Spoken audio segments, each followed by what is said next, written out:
Dayton ug iyang asawang bulanon magtiayon sa lalawigan sa Bohol. Ng isang dayuhan at ang kanyang asawang Pilipina. 7 taon ng mag-asawa sina Terence at Beth na nakatira ngayon sa lungsod ng Talibon, Bohol. Suportado ni Congresswoman Alexi Totor ang programang pabahay ng mag-asawang Martin sa probinsya ng Bohol dahil sa inisyatibong tumulong sa mga Boholano. Don't forget to share.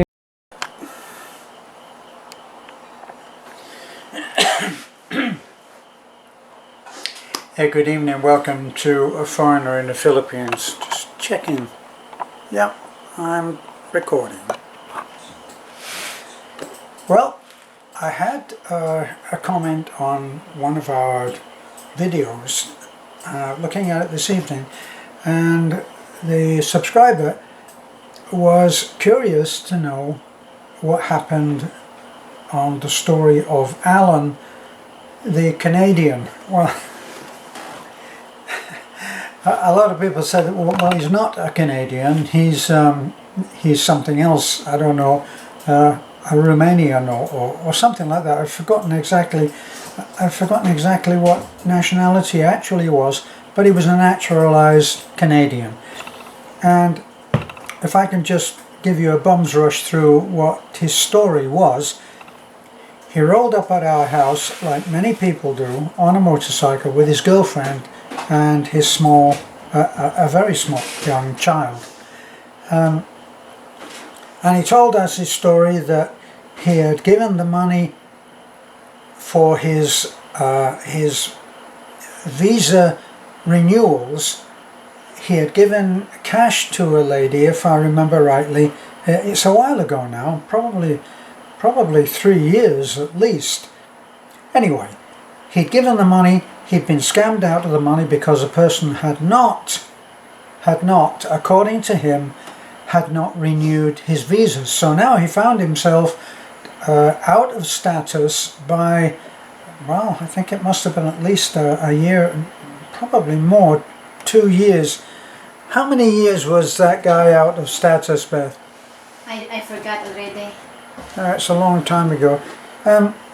Anyway, he was years out of status, and now he found that he needed to go back to Canada, and so he was trying to get back to Canada, but he didn't have the money to be able to go to the embassy in Manila. So, as you may or may not know, we live in Bohol.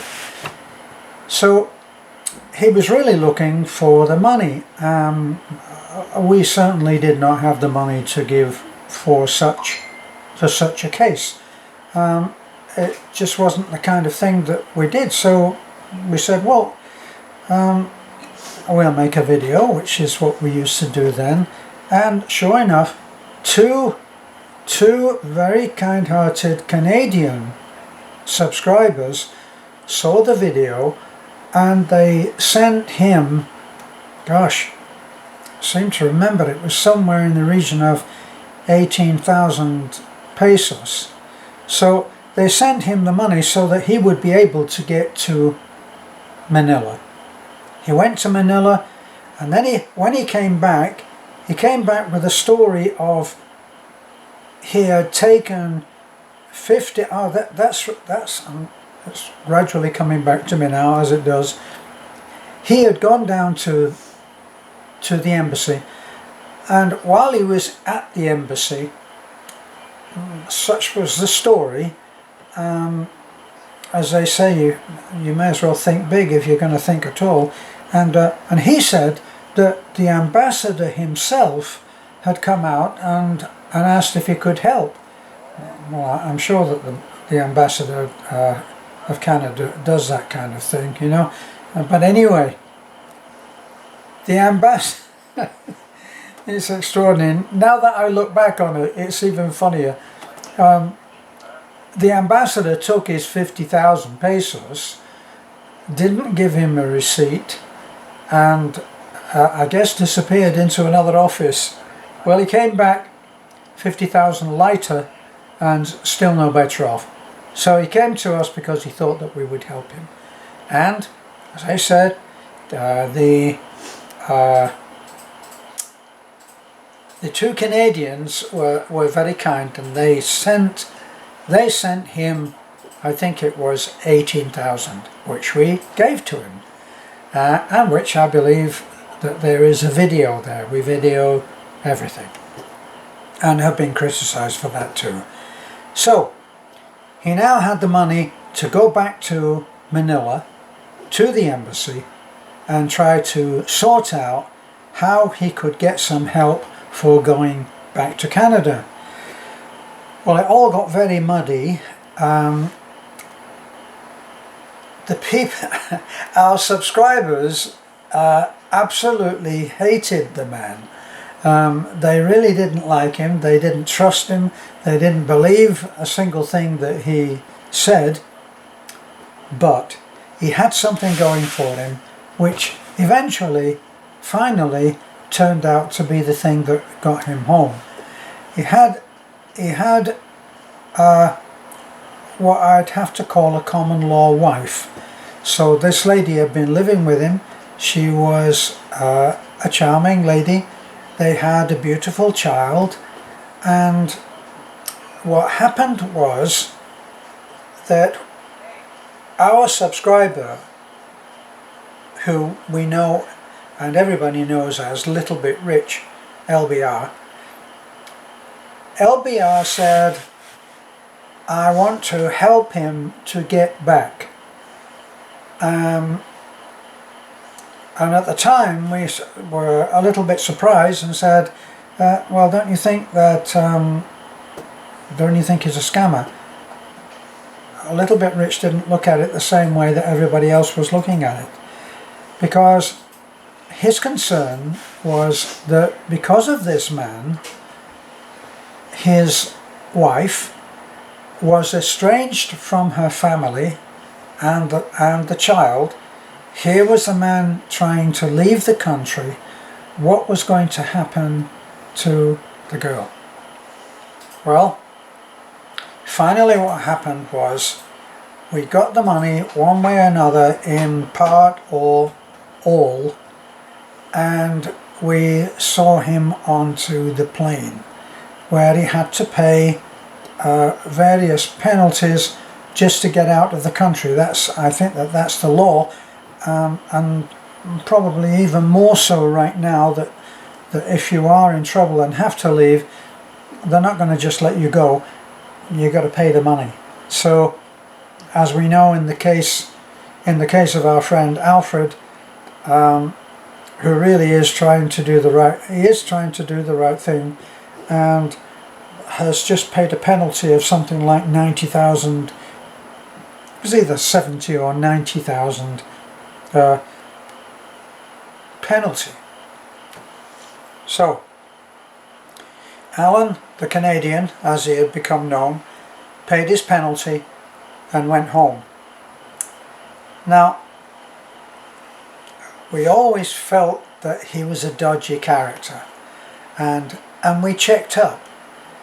When we gave him the money from the Canadians to go to Manila, we actually went round to where he lived, to where he had, that's what happened. We got him into a small studio style apartment with his wife and child, and a much nicer situation. Actually, he was living in a terrible place by the cockpit.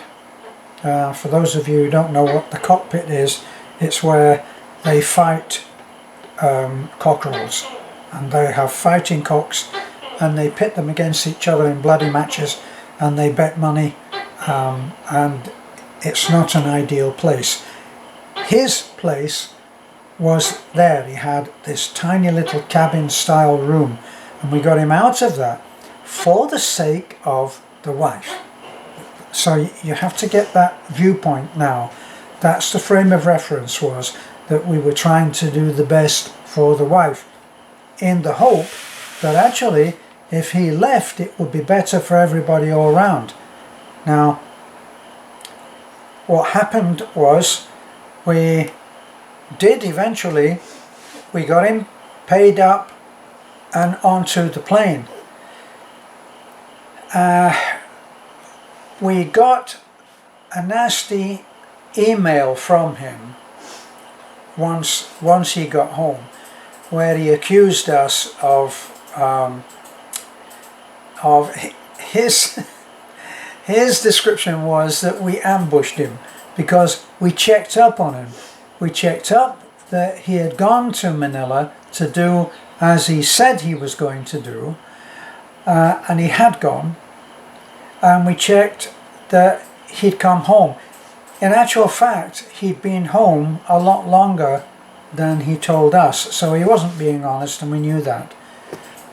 Now, the last we heard was that nasty letter. Now, he promised that he would pay back the Canadian gentleman subscribers who had very kindly helped him out, or tried to help him out. They never got paid back.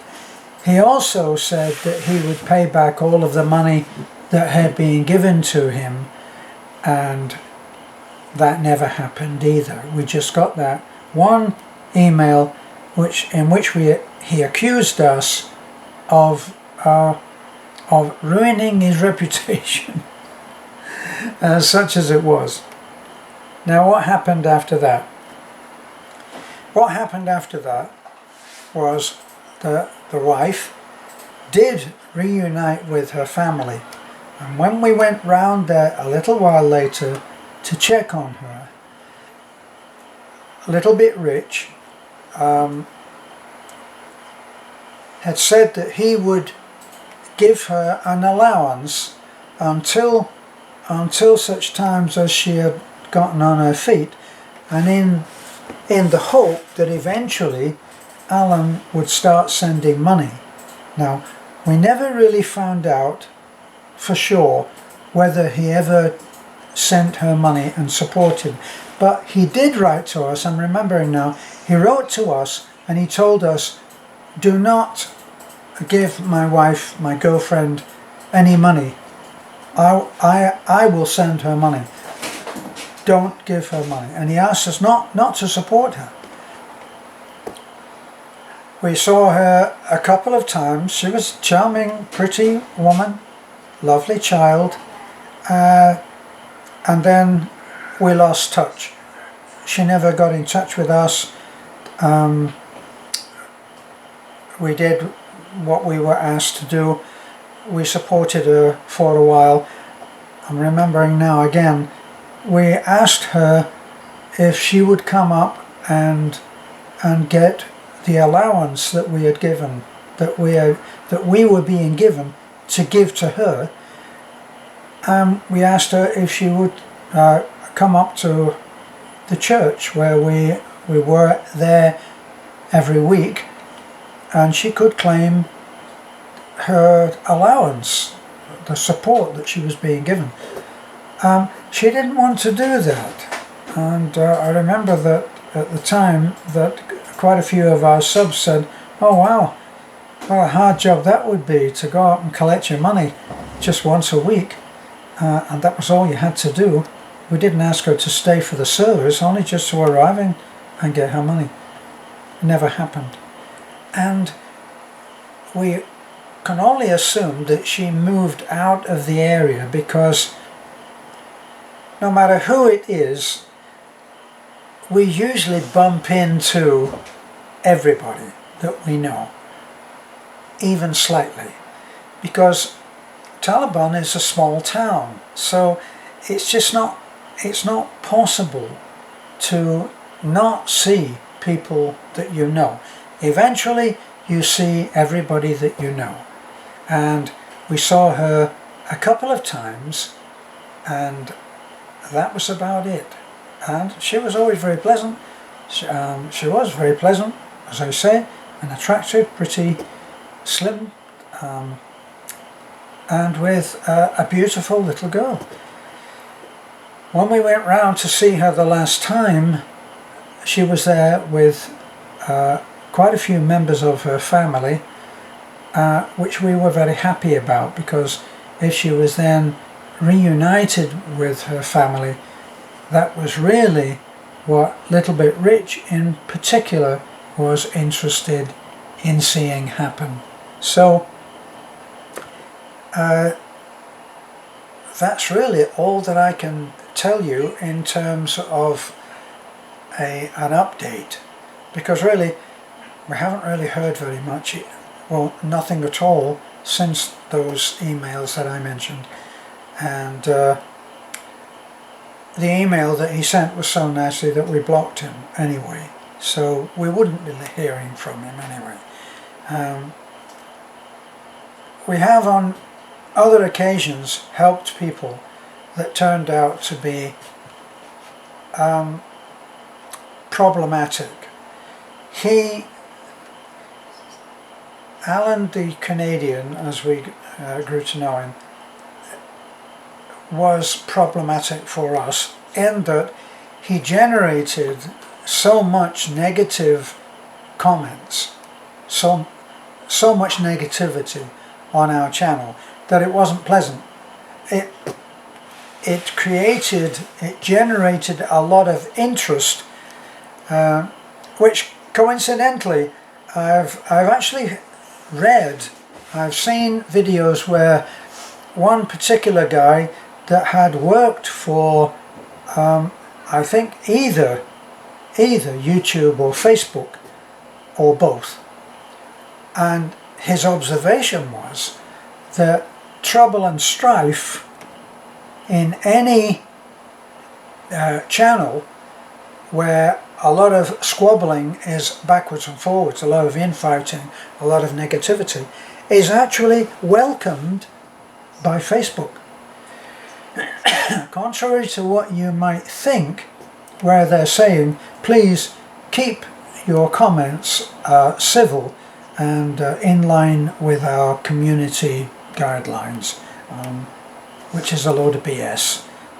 They like all of this. And it doesn't surprise me, because a lot of the things that we have found offensive and have reported it to Facebook especially, it has been turned away for the most impossible reasons, where they said this is not against our guidelines, and it may well have been a threat.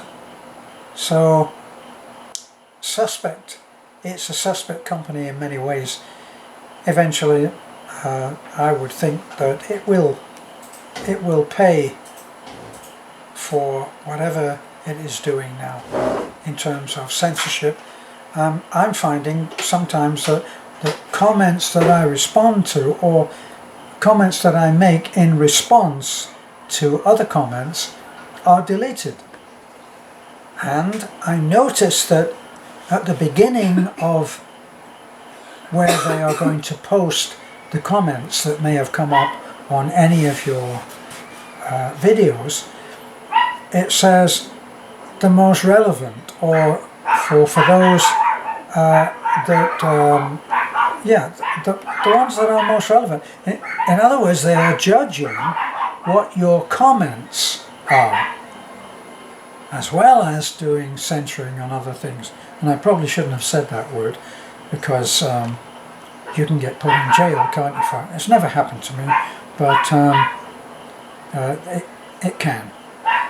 So that's the story of Alan the Canadian, who was not a Canadian. He was something else. Alright, so thanks for looking in, and bye for now.